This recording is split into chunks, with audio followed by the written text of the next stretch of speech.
जितने लोगों को ये मालूम नहीं है कि पीएनजी के प्राइम मिनिस्टर कौन हैं, तो मैं उनको बताना चाहता हूं कि हमारे आदरणीय प्रधानमंत्री मोदी जी उनसे मिलने के लिए गए थे।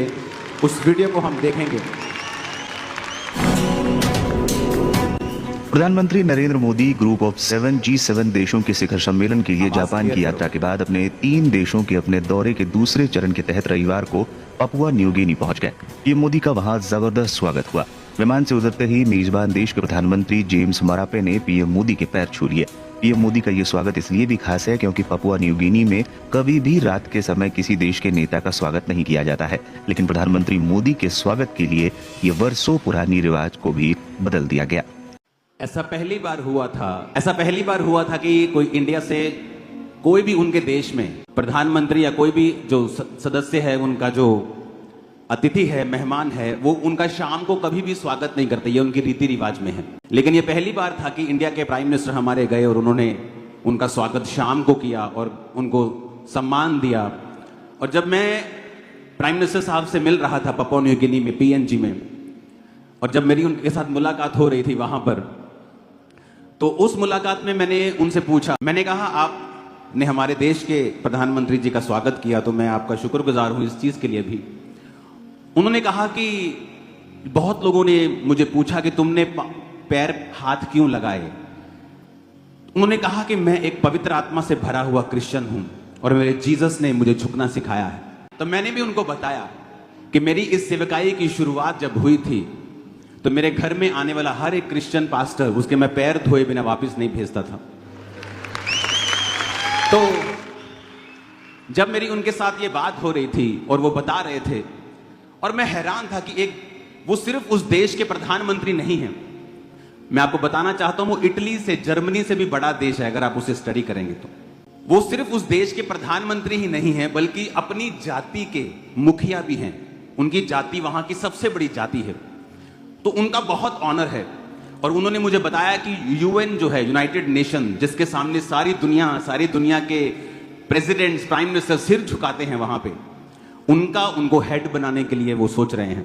तो मैं देख रहा था कि वो किस तरह से परमेश्वर में झुके हुए लोग हैं, किस तरह से इतनी बड़ी पदवी होने के बाद जब कोई यूएन में जाता है, यूनाइटेड नेशन में जाता है, चाहे वो अमेरिका का प्रेसिडेंट है, वो भी ऐसे झुकता है पहले। आप कभी वीडियोस देख लेना, चाहे इंडिया से कोई जाए, चाहे कहीं से जाए। तो मैं देख रहा था कि एक पवित्र आत्मा से भरा हुआ व्यक्ति प्रधानमंत्री की पोस्ट पे है, अपनी जाति का मुखिया है, और दूसरा अब दुनिया के सबसे बड़ी सीट पर वो बैठेगा, क्योंकि जीसस ने कहा जब तुम अपने आप को हम्बल करोगे मैं तुम्हें ऊंचा करूंगा। उन्होंने कहा कि अपनी चर्च को मेरा सलाम कहना। मैंने कहा आप खुद ही बोल दो सलाम। तो उन्होंने आपके लिए एक वीडियो भेजा है। उस वीडियो को हम पहले इंग्लिश में फिर हिंदी में उसे देखेंगे। इसकी आवाज क्लियर कर देना सब साउंड की जब वीडियो चले तो। My dear brother Apostle Anka, Happy New Year to you and your church members, the faithful Jesus followers in India. James Marape, passing my love and best wishes to all of you, all the way from Port Moresby, Papua New Guinea, wishing each and every one of you a pleasant 2025. May Jesus bless each and every one of you. Jesus gives us hope beyond this life. There is life after grave. There is hope for tomorrow. Thank you for flying the flag of Jesus very high. I look forward to joining you all in India in the not too distant future. God bless, all the very best. Happy New Year. May God bring many, many blessings to each and every one of you in 2025. Love you all. See you all in India when I come your way. Thank you very much. Happy 2025.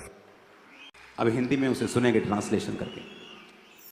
मेरे प्रिय भाई apostle अंकुर, आपको और आपके सभी church members को जो भारत में प्रभु यीशु मसीह के विश्वास योग्य और अनुयायी हैं, नव वर्ष की शुभकामनाएं। मैं पापुआ न्यू गिनी का प्रधानमंत्री जेम्स मरापे अपनी तरफ से आप सबको प्यार और शुभकामनाएं देता हूं। मैं port Moresby, Papua New Guinea से आप सभी को 2025 की हार्दिक शुभकामनाएं देता हूं। यीशु आप सभी को आशीषित करें। यीशु हमें इस जीवन से परे आशा देते हैं। हमारे लिए मृत्यु के पश्चात भी जीवन है, कल के लिए आशा है। यीशु का झंडा बहुत ऊंचा फहराने के लिए आपका धन्यवाद। मैं निकट भविष्य में भारत में आप सभी से मिलने के लिए उत्सुक हूँ। परमेश्वर आप सबको आशीषित करे। नए साल की शुभकामनाएं। परमेश्वर 2025 में आप सबको ढेर सारी खुशियां दे।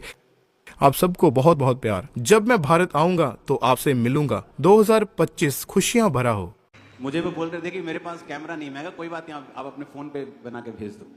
तो कितना हम्बल इंसान है देखो, कि प्रधानमंत्री अपने फोन को ही उठाता है और आपके और जीसस के प्यार के लिए वो आपको संदेश भेजता है। जीसस, इसीलिए पूरी दुनिया में जीसस के नाम की बल्ले बल्ले है। क्यों?